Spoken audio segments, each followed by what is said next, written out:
How many numbers have you got? I'm joking. I mean, not that much, to be fair. Uncensored. Not got that much. I know, I don't actually know my number. I've not counted. Really. I'm not going to make you. I don't think we've yet, but I don't think neither one of us are high. What's high? I don't even know. What is high? Right, some people would say maybe 5 would be high. My Mother Said I Shouldn't with Sarah and Michaela. Hi everyone, welcome back to My Mother Said I Shouldn't with me, Sarah and Michaela. Hi. So today Michaela has her My Mother Said I Shouldn't statement, quote, question, whatever it is. I'm going to give it over to her. Thanks for the intro. You are welcome. She rehearsed. God, We realised we were really bad at the intros. So bad at the intros. Hiya. Bye. My fan favourite. Goodbye. I was one of them. So I have rehearsed. I have rehearsed. You did it really well. Thank you. So, my mother said that I shouldn't sleep around. You know how this came up as well? How? I was telling my mum about this podcast. Yeah. And I said, Mum, finish the end of this sentence. It's all about what we shouldn't be doing and things that you've said that I shouldn't be doing. I said, but I'm interested. What would you say to me right now? And she went, my mother said I shouldn't. And she went, sleep around. I was like, how is that the first thing that comes up? But I mean, I'm intrigued. What are your thoughts? I suppose it is a worry for a mum, right? I suppose. Why? Well, I don't even know. I suppose if I had a daughter or a son, I'd be like, don't be sleeping around now. Do you think it is for women and men? Or do you think it's just a woman's thing?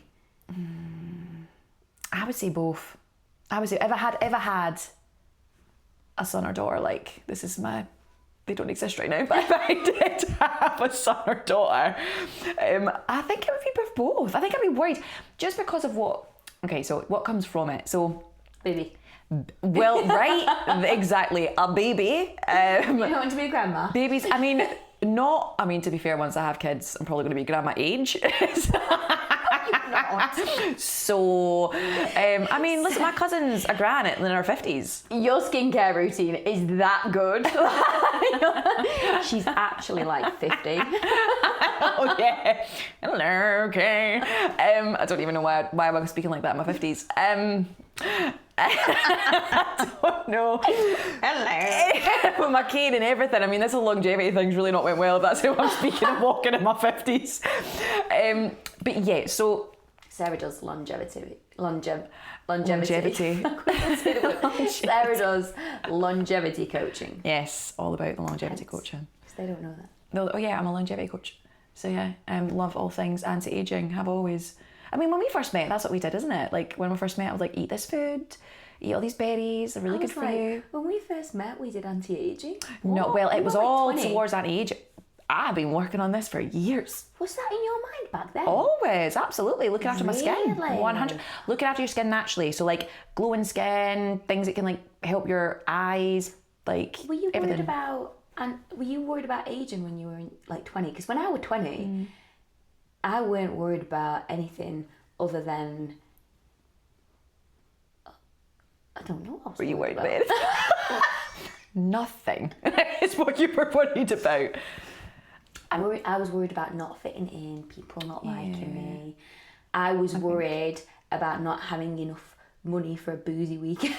That is a concern. I wasn't worried about aging at 20. I think I felt like I was invincible at 20. Which is probably normal. I think a lot of 20-year-olds feel invincible. It's in the last couple of years that I've been like, oh, I'm getting old. And we're not even, are we? We're not even getting old. We're just getting older. I'm nearly We're not getting old. middle-aged. Yeah, but there's still years left. Double. Middle-aged. Yeah, wait a minute. Middle-aged. Middle-aged. No, but listen, what is middle-aged now though? We're in the middle of the age we'll be when we die. No, we're not. When are you dying? I'm not planning to die. What's that? Nearly 80. Well, I'm not planning to die at 80. What age are you planning to die at? I don't know. I've got a really bad immune system. I think you're surviving after it. I'm not hoping sure. you're surviving after You know 80. that I get ill in winter. You do get element. But listen, I think we made an agreement 100. 100. 100. That should be your age. Like, you've got these centurions that are living till 100 around the world. As long as I'm a happy 100. well, this is why you got a health. This is right. So this is why you want to have a health span as long as your lifespan, because people are like 100. Like, I don't want to just be sat, not being able to do anything, not enjoy my life, but I'm still alive. Hey, like, no, you want to like. This is why I love longevity. This is why I love longevity. So you can do everything you possibly can. So up until your last day, you are able to enjoy your life. Can you still have sex at 100? I mean, I'm sure you can. It's probably good for you. It probably is. I'll have to ask the centurions. That might be a little bit odd. I'll just give him a quick WhatsApp. All them centurions have got. Just wondering, sex life. But no, I think 100 should be a good age for. So anyway, we're not midlife yet. I would say midlife. I genuinely think midlife now is 50. If you're looking after yourself and stuff. Yeah, that's a positive way to look at it. We have went well off track. What are we talking about? Whether you should have sex just with a random stranger, sleeping around. So my mum said that I shouldn't sleep around.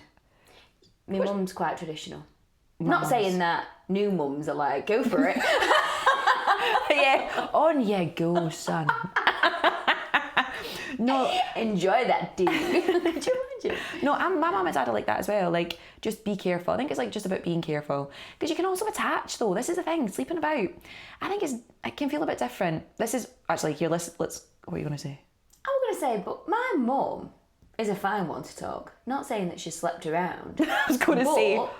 Like I said before, I'm the result of a one night stand. So she has slept around. That's what that is, isn't it? Like, having one night stands. So she's a fine one to talk. And let's face it, I think most people. Sorry, I got distracted by that leaf. ADHD. It's got something on it. I'm like, well, wait, what is that on that leaf? Most people, I think, have had a period where they've slept around, or they've explored, or been curious. And it's, surely that's within our nature.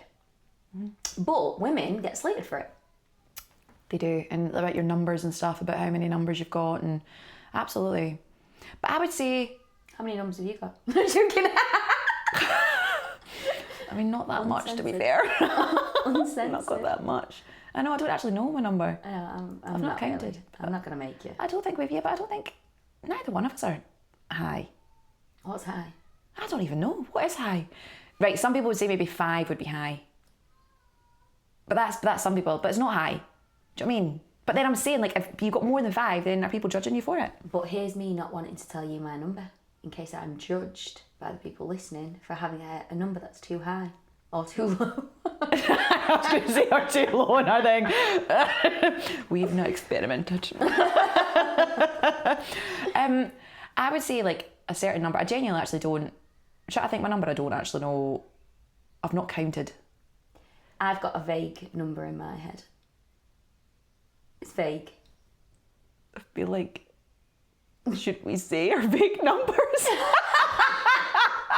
I would prefer not to share my vague number. But I think numbers do affect, like, I think some people do judge with numbers. However, I don't think it's as particularly judged with men. How should we be ashamed of our number then? Not at all. I think our number, from all my experiences I've had, I have learned so much from it about myself and what I want. And maybe if something has happened and I have had sex with someone and then I felt a certain way, I think, okay, cool, well, maybe this is another stage of my life I'm going into. Like, I feel like I've now... You're being too vague. Oh, like, so I was like, huh? So if I've slept with someone, and maybe I didn't feel there wasn't a connection, connection there, I didn't enjoy it. It's not what I wanted. And now I know that I'm in a stage in my life where if I'm going to have sex with anybody, I want to make sure, like, I have a connection. I know I want to be with that that person could possibly be, well, I hope could be the person that I'm going to be with for the rest. Changes, doesn't it? That definitely, your intention behind the sex changes over time. So when I was younger, I wasn't one for, sleeping with random people on nights out. I liked to sleep with people I knew. Mm-hmm. So I had a couple of sex buddies during university when I wanted to be single, because I knew that they were clean. But it's also... Knew my way around. But it's also, I think, having that connection with someone though, because I think it's quite hard to have sex with someone that I really struggle to have sex if I've not got a connection. I can. And I think that's quite a natural thing for women, no? I think so. I think I'm quite similar. But you know what? I don't know. Has been a couple of guys that I've slept with that not really had much of a connection with, but it wasn't as good. I get that. It's not as good because you've not got that connect. You've not got, I don't know, there's not any energy there. I get what you mean. But there is a difference, isn't there? There is a difference between men and women. And I wonder if my mum would give her son that advice. I mean, I think she would. My mum would be like that.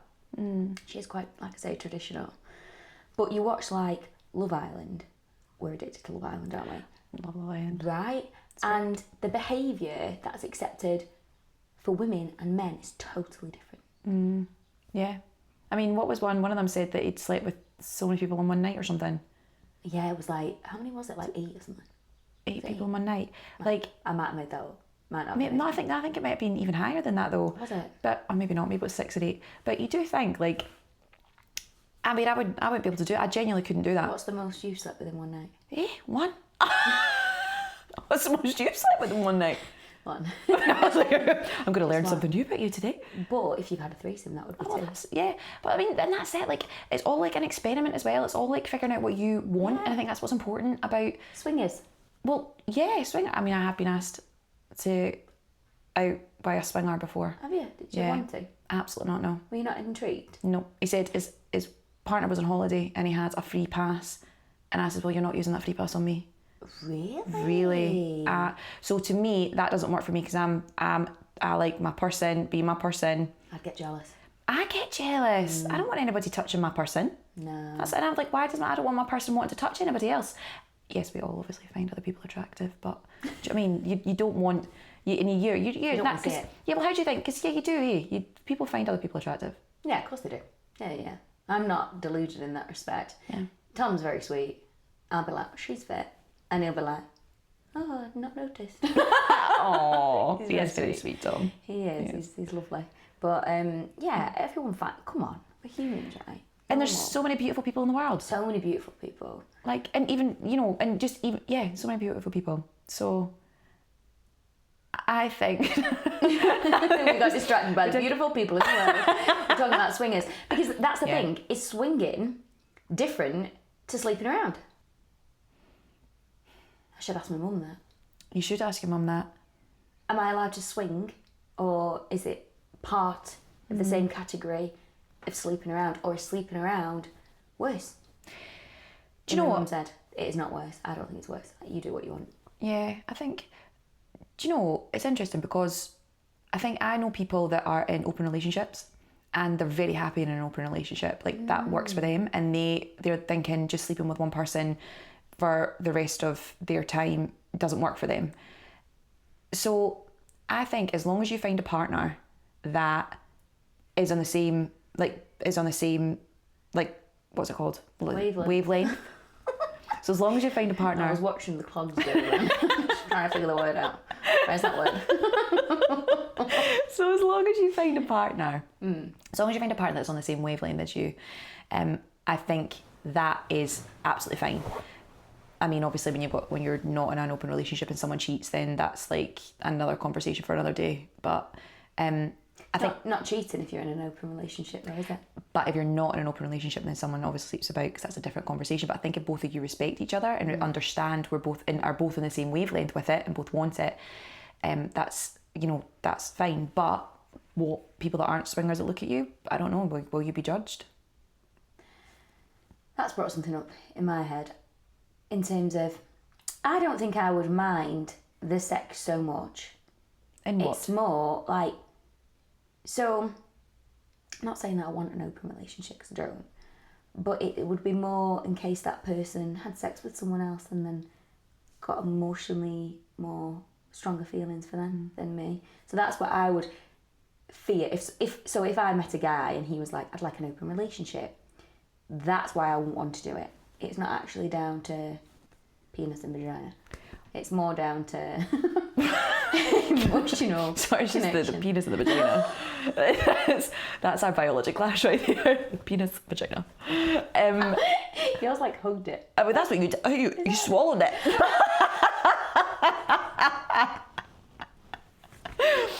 Well, it's a horror film right there. What? Was it not a horror film about the girl? I never watched it. Did you not? I watched it at the cinema. Absolutely not. You went to the cinema? I did. With a boyfriend at the time. I'll need to watch it. Was it good? I wouldn't say so. Oh, really? I mean, I don't it's a want to strange. Yeah. It's a strange subject, isn't it? Yeah. It was watchable. So, well, something you just said there about when you're in open relationships, so my friends that are in open relationships. I didn't know you had these friends. I've got friends that have open relationships, yeah. You've never spoke about these friends. I have, so. You You'll know who it is when I say. I can't obviously say names on here. But I'll say, because obviously for privacy reasons, but yeah, I'll tell you my off. Okay. But you know them. They're going to be gutted. I know they will be, but it won't be mentioned. But because I said this, I was like, well, what do you not worry that exact same thing? If they go, they get feelings for the other person. He says, well, they weren't for me anyway. Then if they can connect with someone else, then I don't want them. That's how they look at it. I guess that's how I look at cheating. Yeah. So I guess it's just the same thing, isn't it? Except for the cheating for them is the emotional part. And you're opening up to it happening. Although now I'm thinking about it, is a lot of the other part for me as well. Like, you know, the intimacy part. Yeah. I think that is it. Because that's what separates you from being a friend, isn't it? So it takes you to that next level. Lots of hand movements today. If you're listening on the podcast, we are doing multiple hand movements to showcase sexual intercourse.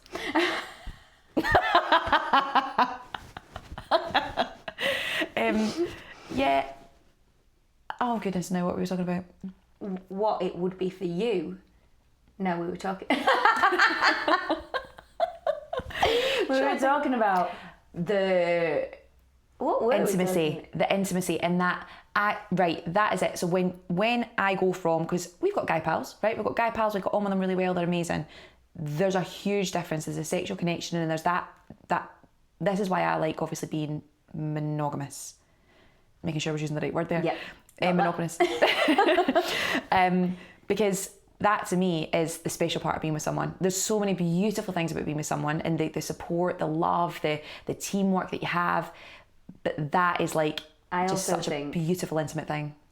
Tolerating their unlikable behaviour.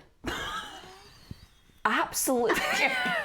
No, but like the things that when you love someone, you do accept things that maybe in life other people you'd be like, oh, that really annoys me, I might take a step back. But your partner, you do, because you're like, oh, I love you. So sometimes you grow to like those things about the person though. So my partner bumps into things all the time and he constantly drops things.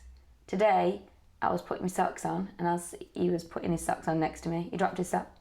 I was like but sometimes it annoys me when he drops my ice cream. That's hormonal, innit, sometimes. Or when he drops your ice cream. I was going to say, that's not hormonal. That's not hormonal. I thought you meant Tom was being hormonal when he dropped me ice cream. You're like, then he'll go and buy you another ice cream, right? Oh, we would do that, yeah. Well, that's cute. At least he does that. Hormones, though. I mean, we were having this conversation the other day about how, depending where I am in my cycle, I love him or I don't want him near me. Which I think quite a lot of people have. Yeah, well, this is the thing. So I didn't realise this because I've been on the pill for so long. I don't think my body was telling me those signals. It was blunting me. And then coming off the pill, I realised, well, for a year I didn't have a period. That's a different conversation. We'll talk about that one. But then now my cycle is coming back. It's telling me when I'm ovulating. And then after I've ovulated, it comes near me and I'm like, so many women sniffing around, and I'm like, what are you sniffing at me for? You're not getting no. So many women are resonating with you right now. Right? Like, yes. I was like, I thought it was a bit weird. I was like, God, how can I be so onto him? And then totally off. It's hormonal, innit? Crazy. 100% hormonal. But it's like, do you know when you come off the pill, supposedly you're more attracted to masculine men? You're attracted to different men. It can change who you're attracted to when you come off the pill. I've heard about that because of the smells. That's one thing I was worried about, because when I came off, I was like, I said that to Tom. I said, what if you smell me and you don't like my smell anymore? And what if I smell you and I don't like your smell? We literally could have broken up. Over a smell.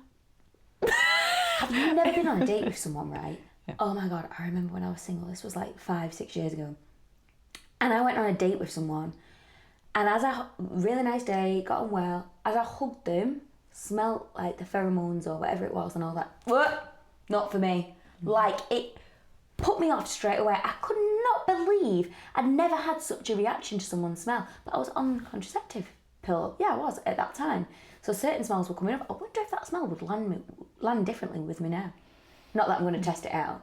No. But do you know what I mean? So smells are so important. So I was a little bit worried, because if Tom smelled bad to me, or that's like something in my body saying, no, we're not lying, we shouldn't be together, you know? We're not going to produce strong babies. So I've just imagined your baby coming out like Michelin Man. We're strong. But no, it does. The pill does affect it, and it affects like you're saying, like your pheromones, absolutely. And I'm glad it didn't though, like for both of you. And it affects supposedly that you want to go for more masculine men when you're off the pill. It's mad. Yeah, now one of our friends sent that over to me. Is this why I keep telling Tom to go to the gym? Maybe. Go and build more muscle, masculine. But yeah, right, coming back round to the whole sleeping around as a woman and a man, I think both as a woman and a man, I think that I did worry, obviously. I didn't want to sleep around, you know me, I was a wee bit like, oh, with sex, really coming into it. But I think when you're sleeping around, people can judge you for it, like 100%. Right. And then it's kind of like, well, what is sleeping around? Because I've had my time where I've been single and I've like, you know, had different partners, and then some people will judge you for sleeping with one person and then another person and then back to the same person. Yeah. Like, why can't you do that? And why should you get judged for it? If you're happily single and you're just wanting to explore and be curious and do it in a safe way, you know, wearing condoms and whatever, what's the problem with that? Like, that's not an issue. And even if you're not wanting to wear condoms, which I wouldn't advise, because you never know what people have got, which links us back to the other episode where you just ask them. Just ask. That is something that I think is really important though, because I think if you're sleeping around, it's within your responsibility. So my biggest thing is, if the only thing I ever, I'll be honest, would judge someone on is if they're sleeping around, they're not using condoms, they're not getting themselves checked, and then they're sleeping with someone else without a condom. I think if you're sleeping around and you're not checking yourself, so you don't know if you are, like, if you're safe or not, get that condom on. Make sure you've got that condom on, because that's, now you're like, okay, well, it's like an unwritten thing, as you're saying, you hope that you can trust the person that you're about to sleep with, that everything is fine. But if you haven't, then respect the other person and put that condom on. I really have a thing for that. I have been guilty of not wearing a condom in the past. Like, I have been guilty of that. And I think a lot of that as well, it comes down to maturity and not realising like the implications of that. Even though I have asked the person whilst we've been before having sex, I know that, yeah, I've definitely been guilty of doing that myself. But would you not then, because I do know that you're quite safe with that though, because you would get yourself checked. Oh, always, yeah. So this is the difference, that's what I mean. So with that, you would have sex, trust them, be like, okay, we're having this conversation, are you safe? Have you been checked? But you get checked yourself before you then sleep with someone else. Yeah. That's the difference, that's the respect. And even before getting with like a serious partner, so before I've had sex with like someone who I've been on multiple dates with and I've really liked and whatever, I've always been checked before I've had sex, and I've always asked them to get checked before they've had sex with me. Same, that's what I do. Oh, no, it was interesting that there was a podcast we were listening to, wasn't there, and about the women, one of the experts were saying that it actually has, like, it can make girls that are sleeping around that are younger, it can make you quite anxious, it can lead to some mental health issues, and maybe that's the same as guys as well. I don't know if I don't think men were mentioned in that study. Because it's different, isn't it?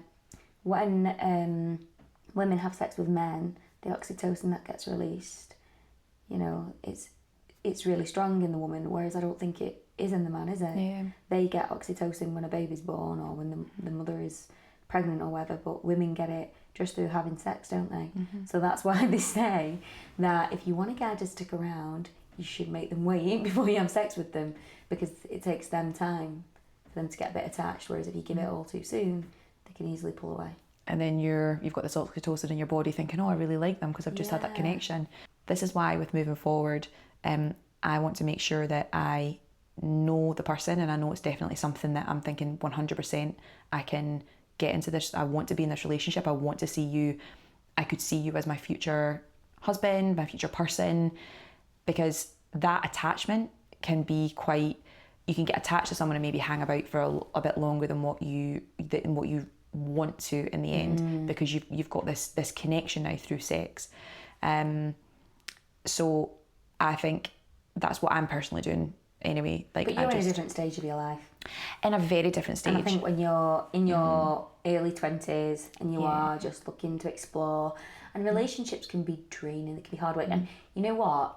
I spent the majority of my 20s in a relationship, and I don't believe in regrets because it's made me who I am today.